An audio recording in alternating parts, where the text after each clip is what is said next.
En enero de 1968 se dispararon las primeras salvas de la batalla más discutida de la guerra de Vietnam.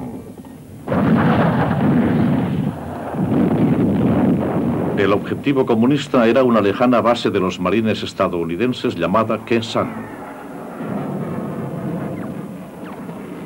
Los defensores soportaron 77 días de asedio, ya que no podían retirarse.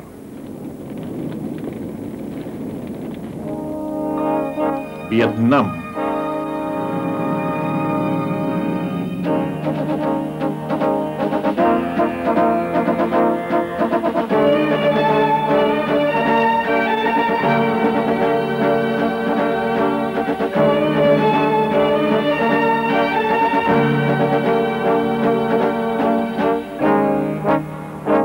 Vietnam, 1945-1975, la guerra de los 10.000 días.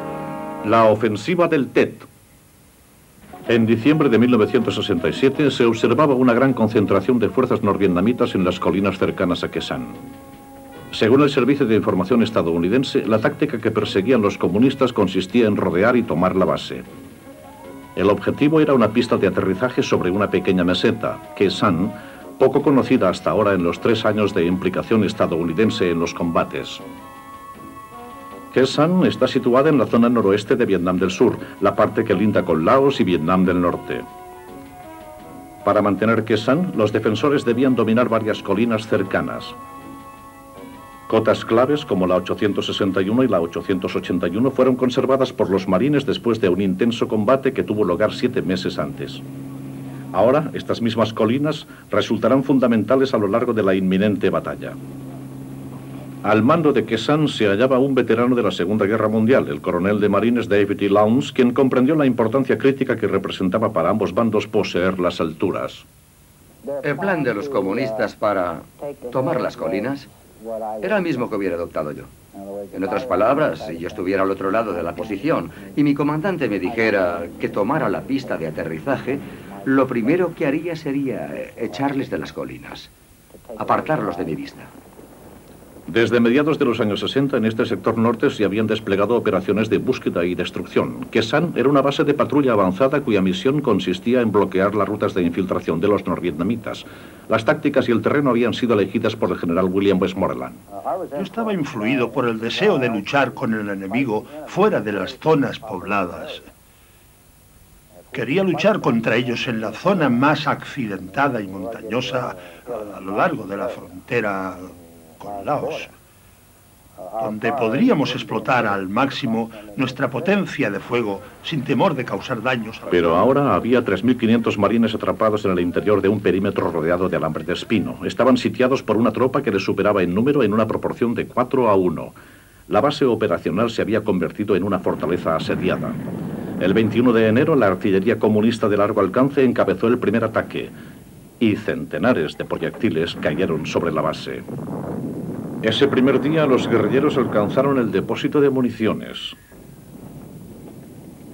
Pero aún quedaban 11 semanas de asedio.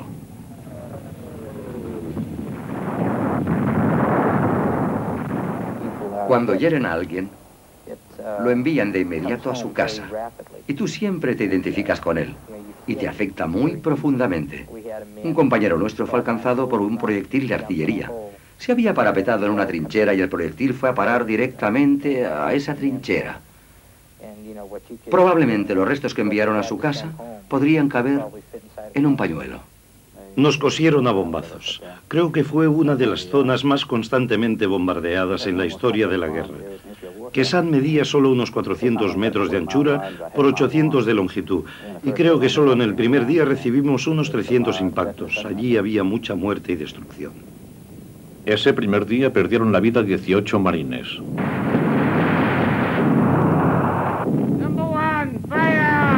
Por cada proyectil que les alcanzaba, los marines respondían con varios, pero ellos eran el blanco más visible, más concentrado. Los primeros apuros de los defensores de Khe Sanh coparon la atención de la prensa y del público. Khe Sanh pronto se convertiría en la principal historia de guerra. El comentarista de prensa Peter Brystrap. Era un melodrama en todos los sentidos. Desde el inicio de la guerra no había tenido lugar una confrontación tan prolongada entre los estadounidenses y los norvietnamitas. Así que tenías en mente visiones de Dien Bien Phu, de los marines rodeados, y una historia verdadera e interminable que cubrir. Las comparaciones de la prensa con Dien Bien Phu inquietaban a los altos mandos estadounidenses. Dien Bien Phu, la batalla que perdieron los franceses 14 años antes, constituía el símbolo del fracaso militar occidental en Vietnam. Dien Bien Phu, al igual que Khe Sanh, era una base aislada que tenía que ser suministrada desde el aire. En aquel caso, también los comunistas contaban con una fuerza superior. Los bombardeos de la artillería devastaron Dien Bien Phu. Y el vencedor de Dien Bien Phu, el general von Nguyen Giap, era quien había planificado el asedio de Khe Sanh. Las similitudes resultaban irresistibles para la prensa. Todos los periodistas opinaban que la situación era semejante a Dien Bien Phu. Y no dejaba de intentar decirles, como se lo digo a usted ahora, que la comparación no era válida. A diferencia de los franceses, los defensores estadounidenses de Khe Sanh superaban a los comunistas en potencia de fuego. El alto mando estadounidense confiaba en mantener el control de las colinas cercanas, cosa que no lograron los franceses. En Khe Sanh, Estados Unidos disponía de una superioridad aérea total. Pero el recuerdo de la derrota en Dien Bien Phu atormentaba al presidente Lyndon B. Johnson, quien temía que la caída de Khe Sanh echara por el suelo la política americana en Vietnam. El presidente exigió de los jefes de Estado Mayor un documento formal firmado con sangre, según él, en el que se confirmara el mantenimiento de Khe Sanh. Las presiones de la Casa Blanca recayeron sobre Westmoreland. Debido concretamente a la visión expuesta en Estados Unidos por los medios de comunicación y sobre todo por la televisión, en Washington existía una gran consternación. El presidente y sus consejeros estaban muy influidos por los reportajes en la televisión y en la prensa, ya que la opinión pública recibía esa información antes de conocer nuestros informes oficiales. Y al señor Johnson y a sus consejeros les preocupaba hasta el punto de sobreestimar la importancia de esa batalla y la posibilidad de nuestra derrota.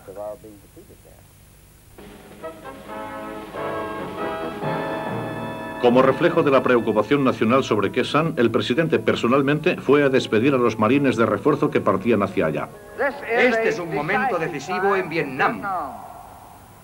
Los ojos de la nación, los ojos del mundo entero y los ojos de toda la historia están puestos en ese pequeño y valiente grupo de defensores que mantienen el paso en Khe Sanh y la zona colindante. Los refuerzos llegaron en el momento crítico del asedio. Ahora el número de soldados ascendía a 6.000, incluyendo un batallón de Rangers sudvietnamita. Yo tomé la decisión de mantener Khe Sanh y la reforzamos con marines y un batallón de Rangers survietnamita. El número era el mínimo que yo consideraba al que se podía habituallar, si era necesario, por aire. Por orden de Johnson, Westmoreland en persona informaba a diario al presidente. Sus principales preocupaciones logísticas eran las condiciones de la pista de aterrizaje y el envío de suministros por aire. A pesar de sus problemas de suministro, Westmoreland decidió no abrir una carretera hasta la base. Sus tropas estaban demasiado diseminadas, por lo que Khe Sanh tenía que seguir dependiendo únicamente de los suministros aéreos. Un C-130 pierde gasolina alcanzado en el ala. Un proyectil de mortero roza el avión. La pista de aterrizaje era el objetivo principal de los comunistas y requería reparaciones constantes. Los pilotos debían esquivar la artillería antiaérea para soltar sus cargas sobre ese pequeño blanco. Para los marines sitiados, su aislamiento constituyó el argumento para la canción de un soldado, compuesta y cantada en Vietnam. Aquí estoy, aquí solo estoy, a 10.000 millas lejos de mi hogar. lejos de ti, mi amor.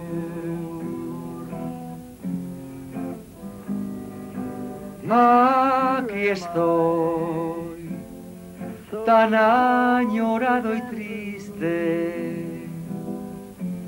Me hacen falta muchas cosas, pero sobre todo te necesito a ti. Compartíamos nuestro búnker con ratas enormes. Ellas eran las dueñas y señoras que dominaban Kisan. Nosotros no éramos más que huéspedes. Yo soy de Nueva York y había visto ratas en mi ciudad, pero jamás del tamaño de aquellas. Y nos explicaron cómo teníamos que dormir. Y eso representó algo muy original para mí. Cogías la manta y metías los pies como si te introdujeras en un capullo, tapándote incluso la cara, y tenías que dormir así. ¡Qué remedio! Hubo un tipo que nos demostró en la práctica qué nos ocurriría si no lo hacíamos así. Se negó a dormir con la cara tapada y una rata trepó y le arrancó un trozo de cara. Era su primera noche, así que no tuvieron que repetirme cómo tenía que dormir. Los marines, un cuerpo de ataque de élite, tenían la orden presidencial de defender la base y se atrincheraron.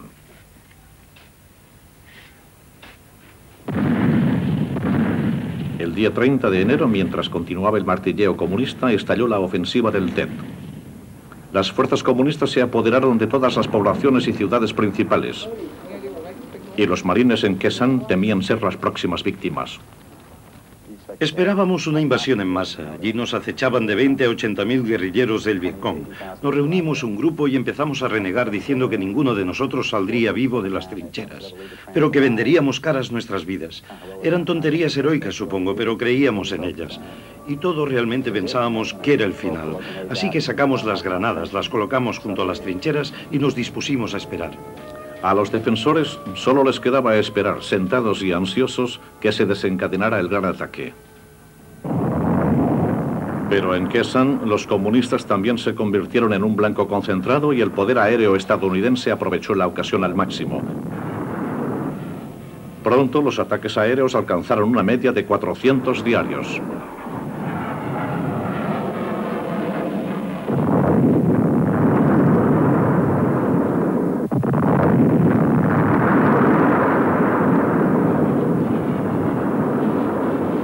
Estados Unidos afirmó que solo había perdido 2 cazabombarderos derribados por la artillería antiaérea. Para las tropas comunistas en movimiento, la aviación resultaba letal, pero eran expertos en el atrincheramiento y por consiguiente el estado de sitio se prolongó. Los analistas de información que trabajaban con fotografías aéreas determinaban las probables rutas de las tropas norvietnamitas.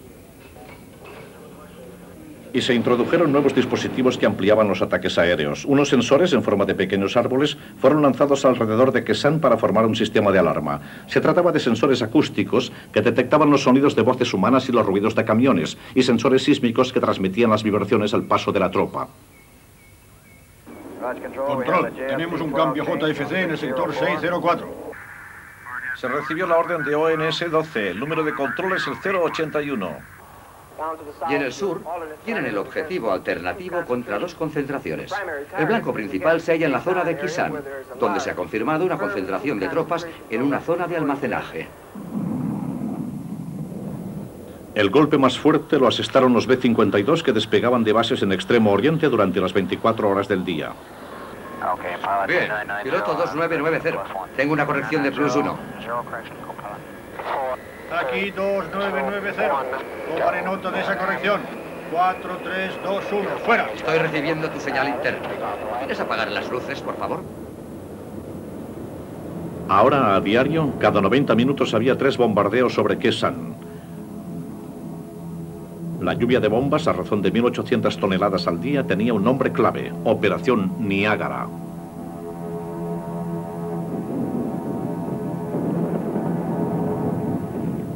Asaktis ARC, incursiones de los B-52, incursiones realmente tremendas. No se veían los aviones, solo se veía cómo se desgarraba el aire y el suelo temblaba bajo tus pies y cómo saltabas cada vez.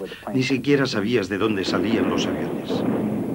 El 7 de febrero, los comunistas atacaron el campamento de las Fuerzas Especiales de Estados Unidos en Lac Bay, a tan solo 10 kilómetros de Kesan. Por vez primera en la guerra de Vietnam aparecieron los carros de combate comunistas, lo que representaba un nuevo motivo de alarma para el alto mando estadounidense. Lang Vei contaba con solo 24 defensores estadounidenses apoyados por 900 tribeños. Desesperados, los defensores pidieron ayuda a Khe Sanh. Los marines hubieron de tomar una decisión dramática, no acudir en su ayuda, ya que de iniciar el rescate corrían el riesgo de caer en emboscadas. Solo un puñado de defensores logró escapar de Lang Vei. El coronel Lowndes reforzó las posiciones en las colinas.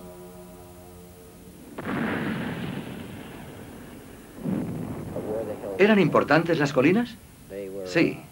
Eran de vital importancia en cuanto a mí respecta, porque necesitábamos ver qué había alrededor.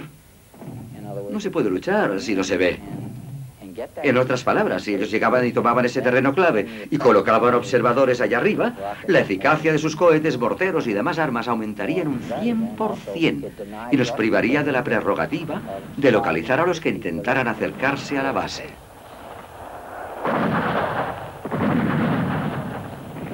El 8 de febrero, 18 días después del inicio del asedio, los refuerzos comunistas lanzaron el primer ataque diurno. Asaltaron la colina 64 a tan solo 400 metros del perímetro alambrado de Khe Sanh. En un feroz combate cuerpo a cuerpo, la mitad occidental de la colina cayó en manos comunistas. Los marines contraatacaron y recuperaron la colina. La suerte de los marines constituía una preocupación diaria para la opinión pública estadounidense. Ahora se esperaba un ataque por tierra contra la base de Khe Sanh. En el 33º día se consiguió un nuevo récord de impactos, 1.300. Por la noche, los marines oyeron cómo los comunistas cavaban trincheras hacia ellos, algunas de las cuales llegaban tan solo a una distancia de 150 metros. A diario, los bombardeos con napalm arrasaban las trincheras. Pero el mal tiempo atmosférico y el martilleo de la artillería perjudicaban la vital línea de suministros aéreos. Pese a ello, fueron lanzados sobre Khe Sanh miles de toneladas de combustible, municiones y alimentos. También se empleaba un eficaz pero arriesgado sistema de suministro a tierra. Los aviones rozaban la pista mientras lanzaban su carga. El sistema también requería valor por parte de los marines que tenían que subirse a ellos. Tienen que comprender que los aviones, a causa del bombardeo continuo de la base, no podían pararse ni estacionarse. Descargaban lo que llevaban lanzándolo por la compuerta trasera. Así que tenías que hacer cola para ir corriendo detrás de los aviones y subir a ellos en marcha. El primer avión que intenté coger era un avión correo, pero no lo conseguí. Y el avión tampoco consiguió elevarse. Estalló al final de la pista.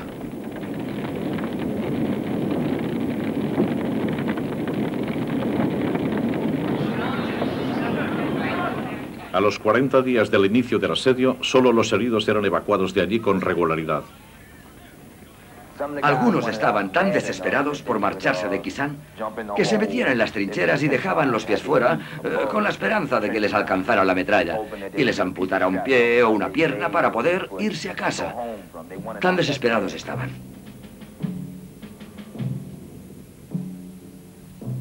La opinión pública estadounidense cuestionaba de forma creciente las condiciones de combate y sus propósitos. Para los marines, el desafío consistía en mantener la moral al precio que fuera.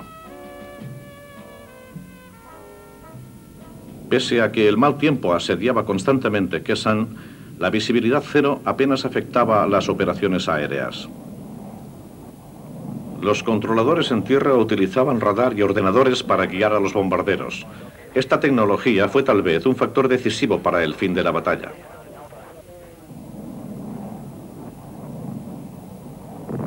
A mediados de marzo, los marines advirtieron que, como una oleada que se retira en silencio, los norvietnamitas abandonaban Khe Sanh. Había llegado el momento de levantar el estado de sitio. A partir del 1 de abril se llevaron a cabo ataques con helicópteros para eliminar las pequeñas bolsas de infantería comunista que quedaban. A los pocos días, unidades de la caballería aérea enlazaban con los defensores. En tierra, los elementos de cabeza, de vanguardia, avanzaban hacia el oeste encontrando poca resistencia. A partir del 6 de abril, las fuerzas de relevo empezaron a llegar a Khe Sanh. El asedio de 77 días se había acabado y comenzaba la evaluación. Un oficial de Kesan, Max Cleland.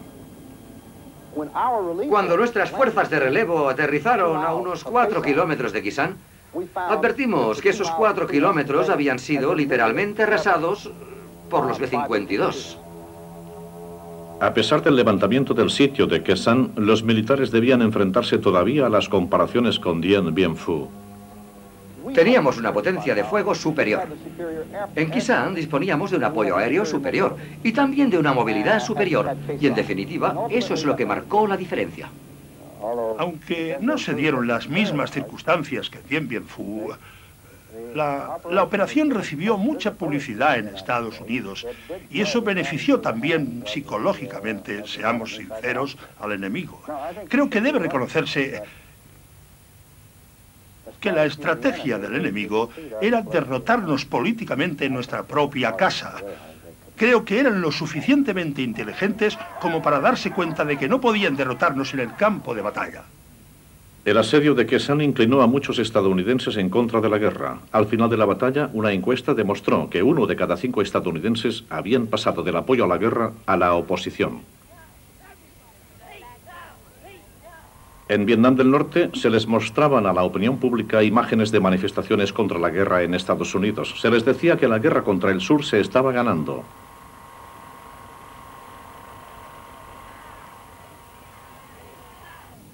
En Kesan, los marines reclamaron un recuento de 1.600 cadáveres norvietnamitas, que posiblemente fueran muchos más a causa de los ataques aéreos. Las pérdidas sufridas por los marines se cifraron en 205 fallecidos y 800 heridos, pero la opinión pública estadounidense cuestionó el coste y los resultados. El mando estadounidense abandonó Kesan y gradualmente también su táctica de búsqueda y destrucción. Kesan significó un cambio en la política militar. Los expertos militares se preguntaban si Kesan no había sido una finta norvietnamita para desviar la atención de la ofensiva del Tet lanzada más o menos al mismo tiempo. El presidente Johnson respondía a los críticos mientras condecoraba a los defensores. Algunos se preguntarán qué ha conseguido el arrojo de estos marines y aviadores. ¿Por qué elegimos pagar este precio para defender esas tristes colinas? Al fijar y diezmar 2 divisiones de norvietnamitas, esos pocos miles de marines y sus valientes aliados sudvietnamitas evitaron que esas divisiones participaran en otras batallas decisivas. Creo que nuestra iniciativa para entablar negociaciones con Vietnam del Norte ha quedado fortalecida por lo que hicieron estos hombres en Kisan, ya que le han demostrado al enemigo la total inutilidad de sus intentos por conseguir una victoria militar en el sur. Los marines conservaron Kesan. Cuando se les ordenó que lo abandonaran, solo la opinión pública y la prensa se preguntaban, ¿ha valido la pena? Soy marine. Y sigo siéndolo. Estoy retirado, pero soy un marine. Los marines tenemos una costumbre muy curiosa. Hacemos todo cuanto nos ordenan. Si la decisión la toman personas que están por encima de mí y no es la más adecuada, yo no puedo oponerme. Se me ordenó que fuera allí y me quedara, así que fui y me quedé. Cuando me ordenaron que abandonara el lugar, lo abandoné. Lo mismo hicieron las tropas que estaban allí. Yo lo hice tan solo porque disponía de los jóvenes que podían hacerlo. Al fin y al cabo, fueron ellos quienes realmente ganaron la batalla de Kisan. En enero de 1968, los norvietnamitas desencadenaron la ofensiva del Tet. La guerra estalló simultáneamente en todas las ciudades importantes de Vietnam del Sur. El Tet, la sagrada fiesta del Año Nuevo vietnamita, se convirtió en una ofensiva espectacular y sangrienta.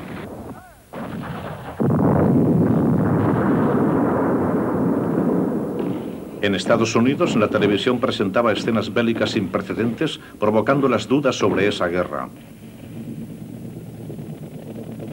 En enero de 1968, 2 años y medio después de que las tropas estadounidenses de tierra llegaran a Vietnam, su número total alcanzaba casi el 500.000. Las enérgicas operaciones de búsqueda y destrucción habían obligado a los norvietnamitas a retirarse a sus santuarios de la frontera.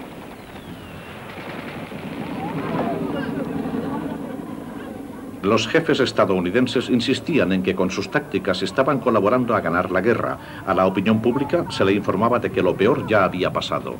Pero no todos estaban convencidos.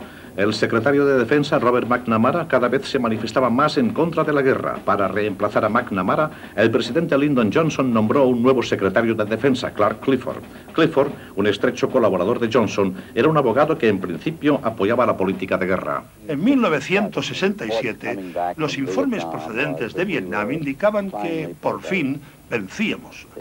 La expresión que se utilizaba era que los partidos podían ver la luz al final del túnel y los visitantes que volvían hacían comentarios sobre cuándo podríamos retirar a nuestros hombres de Vietnam.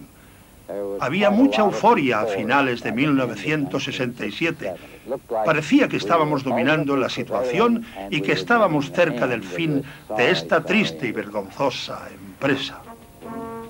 Pero en julio de 1967, los norvietnamitas decidieron poner en práctica una nueva estrategia. El jefe militar comunista, general Vo Nguyen Giap, se preparó para atacar las ciudades de Vietnam del Sur. Su objetivo era destruir la estructura del gobierno y socavar la confianza en la protección estadounidense.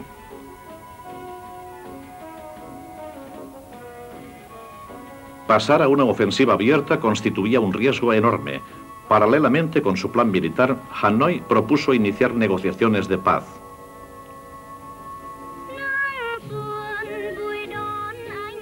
El ataque se inició el 31 de enero, el Año Nuevo Lunar o Tet, tradicionalmente un día de celebración en el que se respetaba el alto el fuego.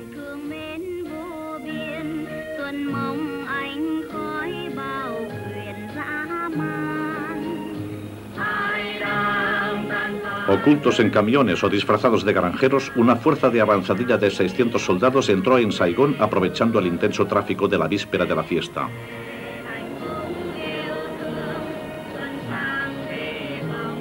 De repente, ningún lugar de Vietnam era seguro.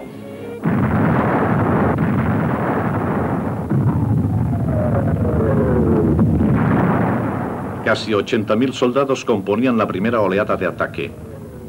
La mayoría eran guerrilleros del sur, integrantes del Frente de Liberación Nacional conocido como Viet Cong. Los comunistas atacaron un centenar de poblados y ciudades, 36 capitales de provincia y 64 capitales de distrito.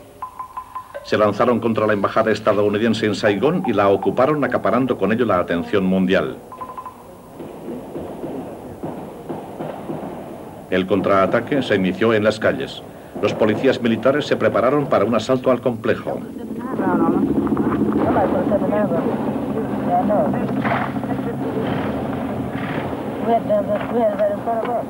El grupo de asalto, formado por 17 comandos, abrió fuego y en la finca de la embajada, donde un comando se había atrincherado en una casa de madera, hubo un intercambio de fuerte tiroteo. En el combate murieron 5 estadounidenses y 15 guerrilleros. Desde un punto de vista militar, el ataque comunista constituyó un fracaso, pero produjo un fuerte impacto psicológico. El embajador estadounidense Ellsworth Bunker comenta: Yo estaba en mi residencia cuando ocurrió la escaramuza. Me despertaron sobre la 1 de la madrugada. Creo que fue cuando atacaron a los marines de la Guardia. Me sorprendió que hubiera tantos infiltrados en la ciudad y que hubieran podido entrar en la embajada. Pero, de cualquier forma, el enemigo fue rechazado. Los informes que recibí del general Westmoreland indicaban que, militarmente, la situación estaba bajo control. Lo consideré un incidente relativamente insignificante.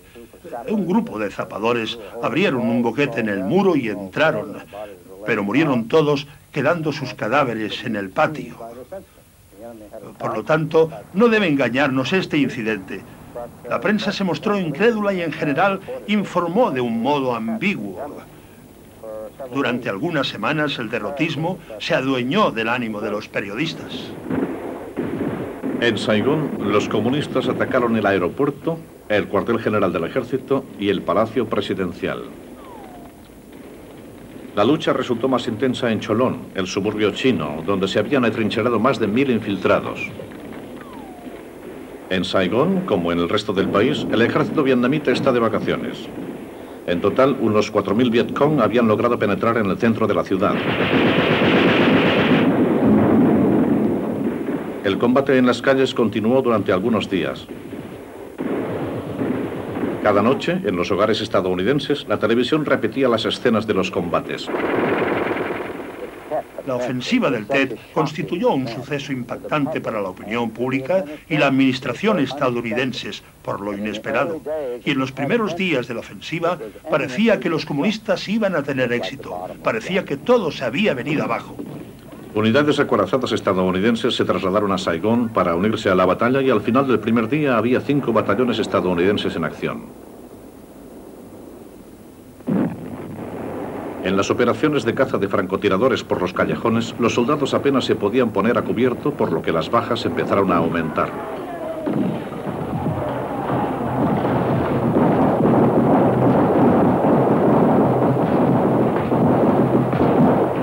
Los comunistas no daban señales de que iban a retirarse y los estadounidenses solicitaron lanzar ataques aéreos contra las bolsas de infiltrados.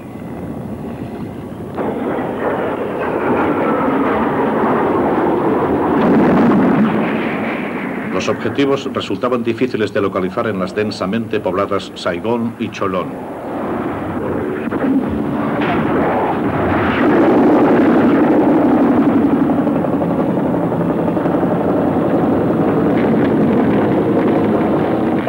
Pronto la ciudad ardía en llamas. Los bomberos luchaban desesperadamente para contener los daños producidos por ambos bandos.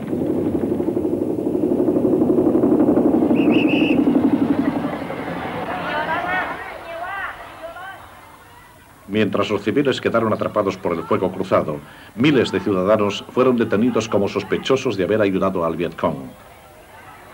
En Canto y Mito, pequeñas ciudades cerca de Saigón, los ataques aéreos dejaron unas secuelas desoladoras. En Ben Tre, un oficial estadounidense afirmó: "Tuvimos que destruirla para salvarla". Para muchos estadounidenses, esta afirmación se había convertido en un símbolo de las muchas paradojas de esa guerra. Hasta ese momento los combates no habían llegado a las ciudades. Ahora los civiles morían o resultaban heridos en unas cifras sin precedentes. Con la ofensiva del Tet, los comunistas consiguieron beneficios psicológicos. El jefe de pacificación de Vietnam del Sur, el coronel Nguyen Be. Fue todo un éxito para los comunistas que pudieran demostrar al pueblo que podían llegar a todas partes, incluso a las grandes ciudades con grandes bases estadounidenses, grandes bases del gobierno, que podían entrar, destruir y matar a cualquiera que se opusiera a ellos. Al amanecer del día 31 de enero, en el ataque más concentrado de la ofensiva del Tet, los comunistas asaltaron Hue con una fuerza de 12.000 soldados.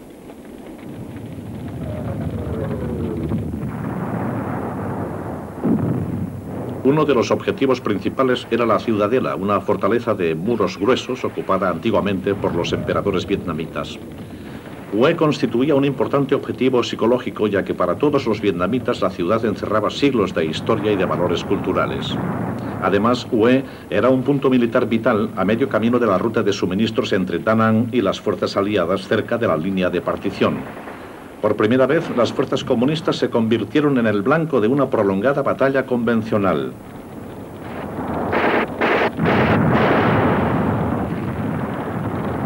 El día 31 de enero de 1968, la Ciudadela cae en manos de los comunistas. La mayor parte de la población de Hue está bajo su control y los guerrilleros izan banderas por toda la ciudad. Los pocos defensores sudvietnamitas que quedaban intentaron organizar un contraataque.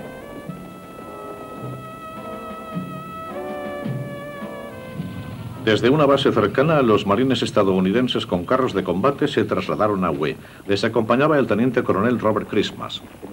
Recuerdo una sensación muy extraña. Vimos mucha devastación, desolación, pero nada más. Nada. Entramos en la ciudad y nada, nada. Estábamos a unas 2 manzanas del complejo Macbeth cuando caímos en una gran emboscada.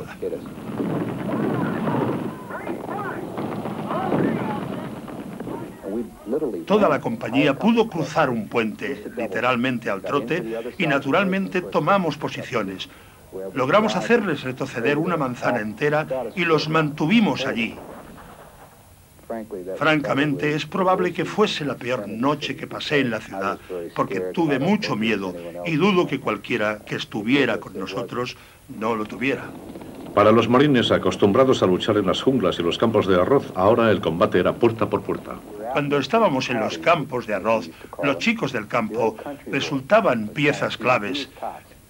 Eran superiores porque sabían por dónde andaban, pero cuando llegamos a la ciudad, todos los muchachos de Watts, de Harlem y del sur de Filadelfia se hicieron muy populares y quizás se deba a que habían participado en unas cuantas peleas callejeras en su día y sabían exactamente dónde podía haber una emboscada.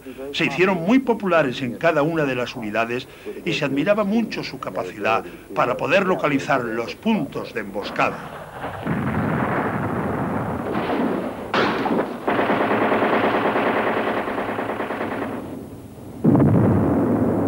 Los estadounidenses lucharon manzana por manzana para recuperar Hue, avanzando lentamente por viejos patios y calles estrechas, ya que el fuego de los francotiradores comunistas era intenso.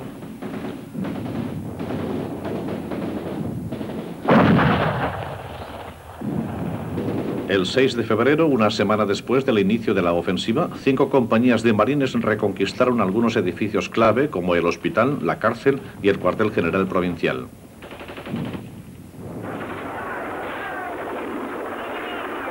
Pero había sido una tarea sangrienta. Más de 100 marines estadounidenses habían perdido la vida y la moral había resultado muy afectada. Lo peor es no saber dónde están. Corren por las alcantarillas, las cunetas, por todas partes. No vale la pena esperar seguir con vida de un día a otro. Yo solo quiero volver a casa y continuar mis estudios. ¿Has perdido algún amigo? Bastantes, perdimos uno el otro día. Todo esto realmente apesta.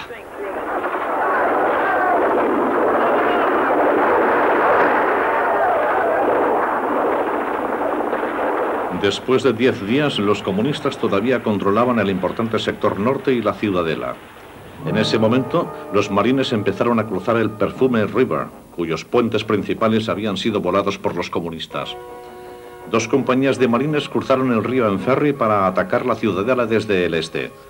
Los altos mandos estadounidenses y subvietnamitas coincidieron en que las bajas eran numerosas y decidieron bombardear la antigua ciudad, una acción que no habían intentado antes por su importancia histórica.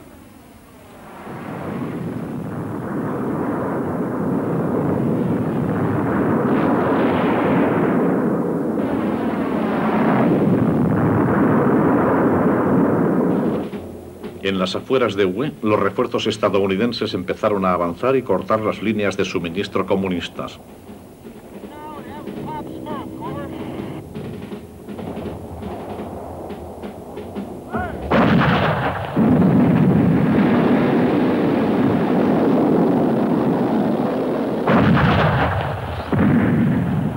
Mientras la batalla se iba enfureciendo, hubo un momento de aliento para los marines. Mágicamente, y no sabemos de dónde, surgió una bandera estadounidense. Para empezar, un tirador veterano miró hacia arriba y empezó a llorar a lágrima viva. Pero creo que el mayor fenómeno fue que, en medio de los tiroteos y del jaleo, y desde las ventanas de un edificio oficial que los marines aún estaban desalojando, habitación por habitación, se oyó un tremendo grito. Un grito de alegría por encima de los ruidos de la batalla y todo lo demás. En la batalla de Hue, los subvietnamitas calcularon sus pérdidas humanas en 400 contra 5.000 de los comunistas, mientras Estados Unidos perdió 142 marines y otros 857 quedaron malheridos. Entre ellos se hallaba el teniente coronel Christmas. Dejé que me tumbaran, que me acostaran, pero es algo que seguirá confuso en mi memoria toda la vida. Los impactos de los morteros empezaron a estallar. Yo no podía hacer nada. No podía moverme. Los morteros no cesaban. Era algo dantesco. Y de pronto, mi operador de radio, mi sargento artillero, saltaron y cayeron encima mío, inmóviles. Su peso me asfixiaba. Sentía un gran dolor. De nuevo sufrí algunas heridas más, pero no fueron graves. Es algo que seguirá vivo en mi memoria toda la vida.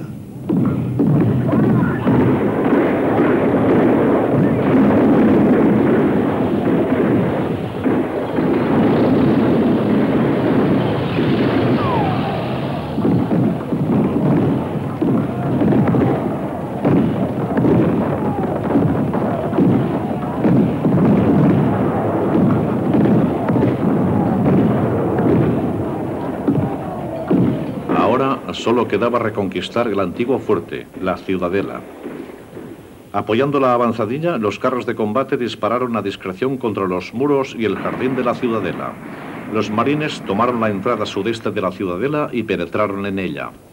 El 25 de febrero de 1968, la batalla de Hue había terminado y las tropas sudvietnamitas lo celebraron. Sin embargo, las fuerzas comunistas también reclamaban para sí la victoria. El diplomático de Vietnam del Norte, Havan Lao.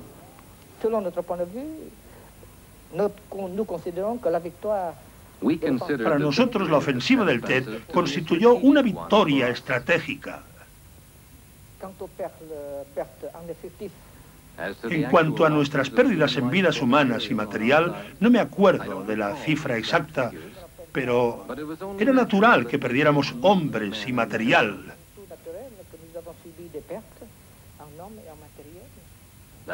Ese constituía el precio que se tenía que pagar para conseguir una victoria estratégica. La gran ciudad destrozada representaba un triste monumento a lo que había costado la victoria. El general Westmoreland afirmó que ahora se podría ganar la guerra. Este era el punto de inflexión de la guerra. Podía haber sido el punto decisivo para el éxito, pero resultó ser el punto de inflexión para el fracaso por culpa de los primeros informes negativos de los combates que dieron al pueblo estadounidense la impresión de que nos estaban derrotando en el campo de batalla.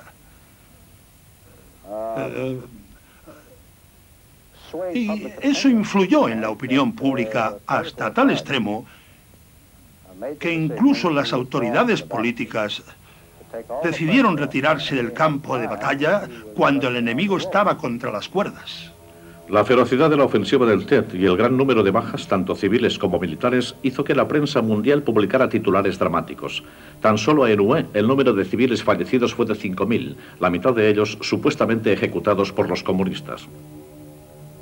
Los estadounidenses empezaron a cuestionar el coste humano y económico de esta guerra remota e insegura.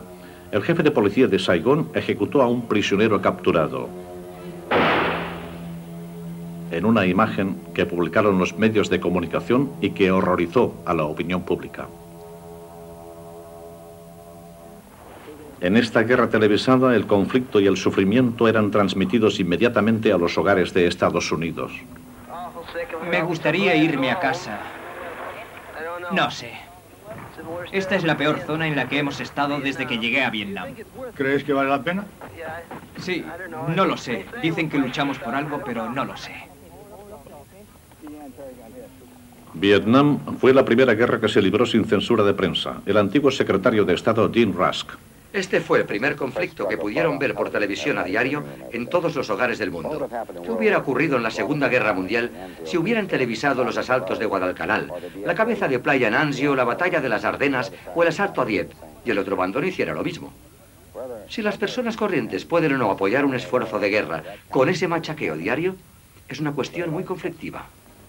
Cuando acabó la ofensiva del Tet, que duró 4 semanas, Clark Clifford tomó posesión del cargo de secretario de Defensa para el que había sido nombrado antes de la ofensiva del Tet, cuando apoyaba la política del presidente Johnson en Vietnam.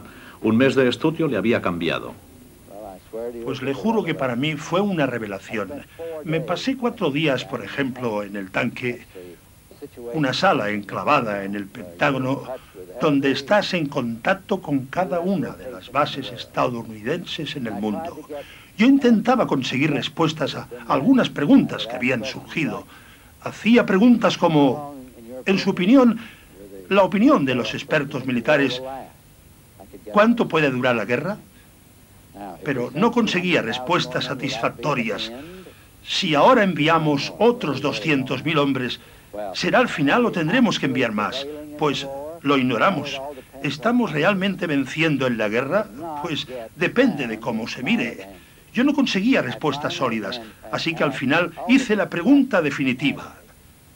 ¿Cuál es el plan para que Estados Unidos gane la guerra? Fue inquietante para mí averiguar que no teníamos ningún plan militar para ganar la guerra. Al final de esta encuesta bastante larga, me tomé 3 semanas o un mes y luego le comuniqué mis opiniones personales al presidente Johnson. Le dije que quedaba muy claro para mí que la única acción que Estados Unidos podía hacer era retirarse de Vietnam. Esa guerra estaba perdida. Clifford convenció al presidente Johnson. Un mes después, Johnson anunciaba su retirada. Vietnam había acabado con su presidencia. El presidente Johnson se inclinó ante la reacción adversa de la opinión pública con relación a la ofensiva del Tet. El primer presidente, que había comprometido a tropas de combate estadounidenses, ahora advertía que Vietnam estaba dividiendo a Estados Unidos. Por tanto, decidió congelar el envío de tropas, limitar los ataques aéreos y buscar la paz, pero no buscaba la reelección. Buenas noches, ciudadanos estadounidenses. Esta noche quisiera hablarles de la paz en Vietnam y el sudeste de Asia. Con nuestros hijos en tierras lejanas, con el futuro de Estados Unidos siendo desafiado aquí mismo, en casa, con nuestras esperanzas y las esperanzas del mundo por la paz en juego día tras día. Creo que no debería dedicar ni una hora, ni un día de mi tiempo a causas personales o particulares, o a cualquier deber que no sea las impresionantes obligaciones de este cargo, la presidencia de nuestro país. Por consiguiente, no me presentaré ni aceptaré la nominación de mi partido para otro mandato como presidente de este país. No obstante, quiero que todos, que el mundo entero, sepa que una fuerte, confiada y vigilante América está preparada esta noche para conseguir una paz honorable. Y está preparada esta noche para defender una causa honorable, sea cual sea el precio, sea cual sea la carga, sea cual sea el sacrificio que pueda requerir ese deber.